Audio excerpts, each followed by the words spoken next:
gue sama suami juga cerai karena istri baru bapaknya selingkuh sama suami gue, Kak.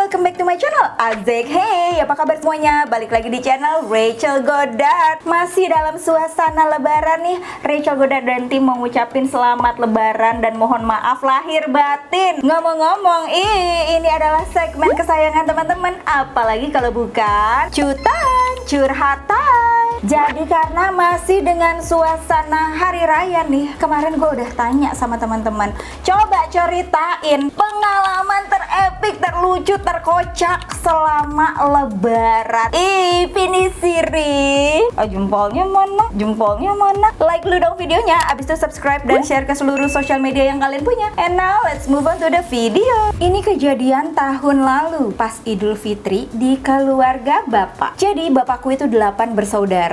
Bapak anak pertama, adiknya yang paling kecil seumuran sama aku. Oh, berarti saat itu emak lo sama nenek lo hamil barengan gitu ya? Oke. Cuma om aku ini nggak pernah datang ke acara keluarga. Terakhir ketemu aku aja, aku nggak inget. Lalu datanglah semua saudara seperti biasa, saling sapa, saling maaf-maafan. Sampai aku minta tolong mbaknya om aku ini buat berberes dapur. Terus aku dipanggil sama ibuku, dimarahin sih, katanya aku tuh nggak sopan. Mbak yang aku suruh itu ternyata istri baru om aku. Oh wow, gila awkward banget dong. Mau meninggoy rasanya, malu banget, bener-bener nggak kuat. Gila, kebayang sih. Penampilannya kayak anak SMP yang gak lulus sekolah, Kak. Gak keurus. Beda banget sama istrinya yang aku inget tuh cantik. Sumpah, shock banget. Lagian dari tadi juga di dapur aja, bukannya join sama keluarga. Jadi kan aku salah sangka. Aduh, ini aneh banget tuh, kayak pasti langsung canggung parah ya. Tapi pertanyaan gue nih satu, kenapa kalau sama keluarga bokap tuh kayak lebih awkward atau lebih kaku dibandingin sama keluarga nyokap? Gue nggak tahu ya, ini kebanyakan sih kayak gitu. Tapi gimana? Menurut teman-teman gimana? Coba deh komen di bawah. Ngomong-ngomong ya, ini kan anak gue laki ya, berarti nanti gue akan jadi sisi keluarga bokap kalau anak gue mau punya anak. Lebaran selalu jadi ajang kumpul keluarga, dan keluargaku selalu mengunjungi rumah nenek, yaitu ibunya mamahku. Alhamdulillah masih selalu ramai. Lebaran kali ini kedatangan suami kakakku sebagai member baru keluarga. Oke. Nah, pas lagi nonton TV dan ngobrol bareng, nenekku tuh punya kebiasaan suka makan kacang sukro, tapi sukanya diemut. Si tepung luarnya doang yang gurih, kacangnya enggak dimakan dan ditaruh di mangkok gitu. Oh oke. Jadi kacang sukro kan yang ada tepungnya tuh kan, diemut-emut, terus kacangnya dikeluarin dari mulut, ditaruh di mangkok. Aduh, perasaan gue nggak enak nih. Udah gitu, mangkok ditaruh ke meja depan TV. Sama suami kakakku tanpa babi bu, tuh kacang bekas emutan nenekku dimakan.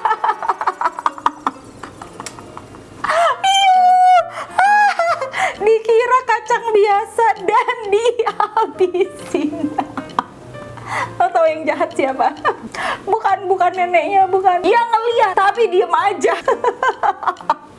Gak ada yang ngeh sampai nenekku nyariin kacang-kacang tadi yang mau dibuang. Terus suami kakakku langsung pucet pas tahu kenyataannya tadi adalah kacang lepeh. Oi, aduh, ngakak ah. Jadi kacau, ini lebaran beberapa tahun yang lalu. Zaman aku baru kerja. Ceritanya setelah 1 tahun kerja mau beli tas branded pertama. Wih, waktu itu aku mampu belinya Givenchy Antigona. Oh, gue tahu nih, tahun-tahun itu emang tas ini tuh lagi ngehits ya kan. Nitip sama teman yang biasa jual beli tas ini. Selebgram terkenal. Siapa tuh? Spill dong ya. Kebetulan tas tas ini masih susah masuk ke Indonesia saat itu ya. Pas datang bahagia banget rasanya. Gue paham sih, kayak sesuatu yang udah lo tabung-tabung, lo inginkan, lo ingin capai, terus pas datang tuh pasti happy banget ya kan. Gak sabar akhirnya punya juga tas impian, dan gak sabar mau pakai tas ke halal di halal kantor ya kan. Pas acara tuh banyak yang perhatiin dan tanya tas aku ini. Otomatis aku jawab dong, beli di si A. Siapakah si A itu? Dia terpercaya deh intinya. 2 hari setelah acara baru ketahuan si selebgram penjual tas aku ini kelilit hutang pinjol, dan tas yang dia jual ternyata banyak yang palsu buat nutupin utang-utangnya. Lemes banget ya Tuhan. Siapa sih? Siapa? Kapan ini terjadi? Terus teman-teman di kantor tuh langsung nanyain kan tentang kabar selebgram itu. Mana pas dia mau dipenjarain karena taunya nipu banyak orang dan totalnya miliaran. Dan aku salah satu korbannya. Bukan cuma korban duit ya, tapi malunya itu pakai tas palsu. Nyesel banget deh cerita ke orang-orang tentang selebgram itu. Aduh, perih sih kalau kita udah ngumpulin uang gitu ya, terus ternyata yang datang tuh barang palsu tuh, kayak kesel banget. Namaste. Perkara kue, keluargaku dibully abis-abisan kak. Jadi kemarin sempat viral kue lebaran 50.000 isinya 5-7 toples. Serius lo? Masa ada yang jual kayak gitu? Karena keadaan keluarga kami yang pas-pasan, ya udah aku beli. Niatnya buat buah tangan ke keluarga mertua ya kan. Pas sampai tuh kuenya dan dibuka, ternyata keras banget kayak batu. Tolong, ini sekeras batu atau sekeras mental anak pertama nih? Nggak tahu deh produksinya kayak apa, bener-bener nggak bisa dimakan. Tahu dong kisahnya berakhir seperti apa? Ya, aku dijulutin keluarga besar pekara kue. Ini nih yang gue nggak suka nih. Maksud gue kayak ada orang berbaik hati bagi-bagi kue, bagi-bagi makanan. Kalau nggak suka, ya udah nggak usah dimakan, tapi nggak usah dijadiin bahan gorengan buat gosip. Ngerti gak sih? Kayak kan kesian gitu, dia juga pasti nggak tahu gitu. Kecuali kalau dia tahu kan, dia ngasih yang nggak enak gitu, ya nggak apa-apa sih, itu ngomongin aja. Jangan, nggak boleh. Elah, tetep aja nggak boleh julid. Oke, kalau cerita gue dibacain, nggak usah di blur nama gue, biarin aja pada tahu. Wih, gue ada yang kayak gini. Tapi mohon maaf, nggak bisa. Semua harus adil dan rata, harus di blur ya. Oke, Lebaran 2019 pas banget sebelum COVID kak. Gue ke keluarga suami dan pertama kalinya ketemu istri baru bapaknya yang umurnya cuma beda setahun sama gue. Oke. Bayangin mereka beda 35 tahun. Terus lendot-lendotan kayak ABG baru ranum. Kayaknya nih bapaknya nih atau mertua lo kayaknya lagi puber kedua, ya nggak sih? Lebih awkwardnya lagi, ternyata istri baru bapaknya itu teman sekolahnya suamiku pas masih SMP. OMG. Jadi kayak reunian gitu kan. Oke. Tapi yang paling gong banget nih, tahun lalu mereka cerai. Gue sama suami juga cerai karena istri baru bapaknya selingkuh sama suami gue kak. Bang, emang nggak habis pikir.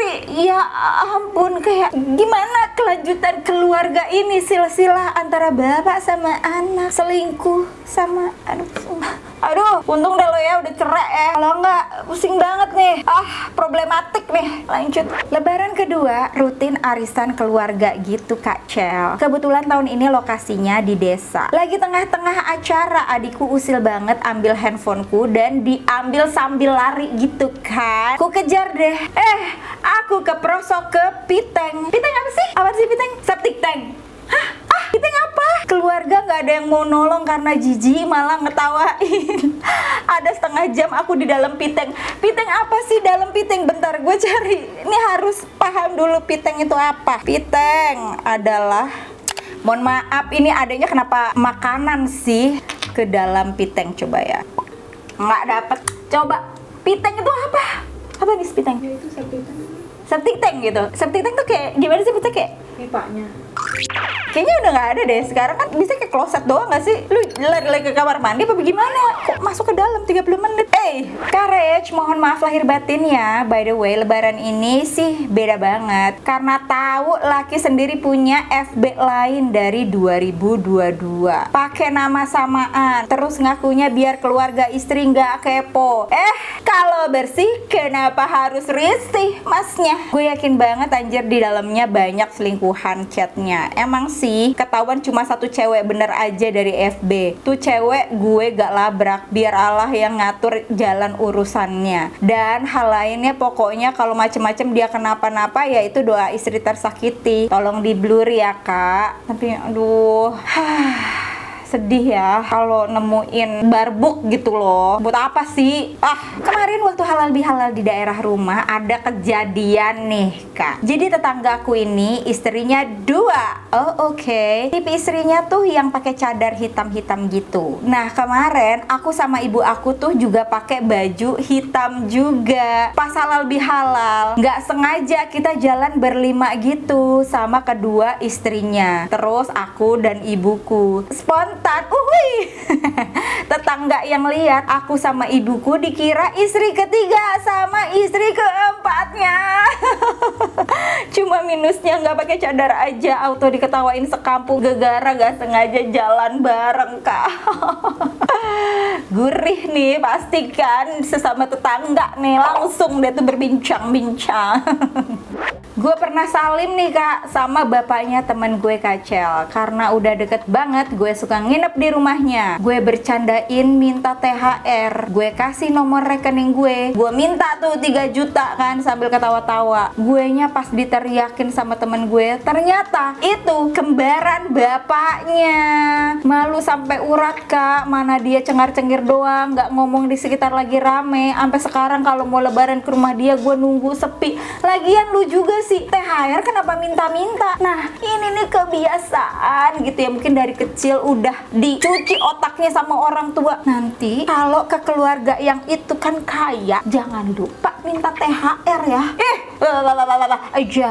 Jangan dibiasain kayak gitu. Mungkin saat itu orang tua kan nggak tahu ya yang namanya parenting yang bener, tapi alangkah baiknya dimulai dari kita sendiri. Jangan iming-imingin anak untuk minta-minta THR sama siapapun, apalagi sama keluarga yang paling kaya atau yang paling berada.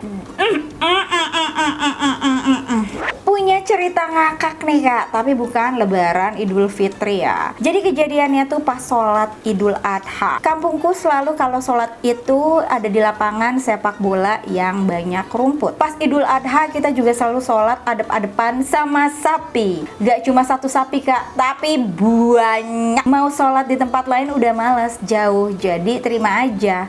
Tahun lalu tuh ya pas takbiran kita udah disuguhkan dengan bau semriwing pup dan pipisnya tuh sapi-sapi. Pas lagi sholat tiba ada 2 sapi berantem. Nih ya, udah di ujung maut tapi kayak masih ribut nih sapi. Aduh, udah gitu saling seruduk. Taunya saking tantrumnya tali salah satu sapi lepas dan kabur. Oh ini kayaknya sengaja nih biar bisa kabur nih ya kan. Ya nggak sih? Bapak-bapak pertama aja kena sepak. Akhirnya sholatnya ditunda sementara. Dan begitu sapinya udah ketangkep dilanjutin lagi sholatnya. Emang ya kak, kalau sholat Idul Fitri itu kan emang selalu pagi-pagi. Tapi gaswatnya itu jam-jam gue setoran ke sholat Id kemarin gue agak telat, jadi nggak sempet mandi dan pupitah. Alhasil selama sholat gue nahan-nahan kentut, mana perut gue udah berubuk. Dan pas rukuk rakaat terakhir gue kentut brot, kenceng banget malunya. Sumpah kak, abis itu gue langsung ngacir pulang ke rumah walaupun harusnya denger khotbah. Udah malu banget. Aduh, makanya bangunnya rada pagian dong. Biar bisa nyetor dulu sayang. Aku pernah baru masuk masjid malah diliatin orang. Kukira gegara pangling lihat aku secantik itu. Terus aku duduk dengar ceramah bentar, langsung udah bubar semua. Alah, skip banget, lupa kalau sholat id itu duluan baru udahnya ceramah. Kukira masih belum mulai sholatnya gegara telat banget. Aduh, Tuan Putri. Reuni keluarga setelah lebaran tahun lalu jadi paling gak terlupakan. Karena tahun lalu aku, sepupu-sepupu dan tante-tanteku sengaja mau nge-ulti sepupuku yang kerjanya pinjem duit ke saudara-saudaranya, tapi nggak dibalikin. Sebel. Dan suka ngilang entah di mana. Akhirnya kami tiba di rumahnya dan cosplay jadi tetangganya dia. Pas dia buka, jreng, kaget lah dia lihat kami sekeluarga. Udah gitu kami disuruh masuk dan kelihatan mukanya agak canggung. Mau nagih-nagih utang nih gitu kan, kata dalam hatinya. Ngobrol dulu kan basa-basi. Pas tanteku mulai menjurus ke permasalahan utang, sepupuku tiba-tiba pura-pura kesurupan. Aku bilang apa? Pingsan sama kesurupan tuh kayaknya ada benang merahnya. Itu apa? Pura-pura say. Sampai dia ngereok nari-nari loncat sana sini. Kita kejar dia sampai ke penjuru rumah. Dia nyumput dong. Nyumput apa sih? Ngumpat. Udah ketangkap nih, dia lari lagi, pura-pura kesurupan. Udah gitu dijebak di kamarnya dan dibanjur air sama tanteku. Udah gitu dia bilang, ampun, ampun, ampun. Alhasil dia cerita kalau selama ini dia lagi suka main judi slot. Elah, abislah diceramahin sama tante-tante aku. Pokoknya jangan main-main deh sama keluarga aku. Sebenarnya keluargaku nggak maksa dia buat bayar utang saat itu juga. Cuma minta kejujuran aja sih, dia minjem uang tuh buat apa, karena alasannya tuh kayak beda-beda. Nah inilah yang merusak hubungan perkeluargaan adalah hutang piutang ya. Kalau emang lu mau minjemin ya udah, mau dia buat judi slot kek, mau dia buat kumpul kebo kek, mau dia buat sekolah, terserah gitu ya. Tapi alangkah baiknya untuk tidak usah meminjamkan. Tapi kalau misalnya lo mau ngasih, kasih aja, tapi nggak usah semua-muanya gitu loh. Jadi kayak misalkan dia minjam 5 juta gitu ya, lo kasih aja 5.000.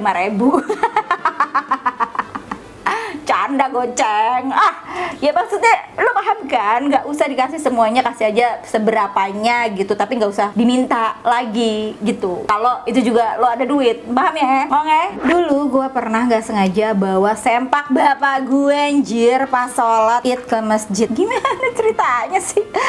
Bentar. Gegara sejadah gue suka ditaruh di keranjang laundryan. Terus pas sejadahnya gue taruh di lantai masjid, sempaknya nongol. Mana banyak orang diliatin tuh ibu-ibu. Udah jelas sempak bapak-bapak kan gede, melar, bolong-bolong nggak tuh? Udah gitu ya, ada cap gosong setrikaannya.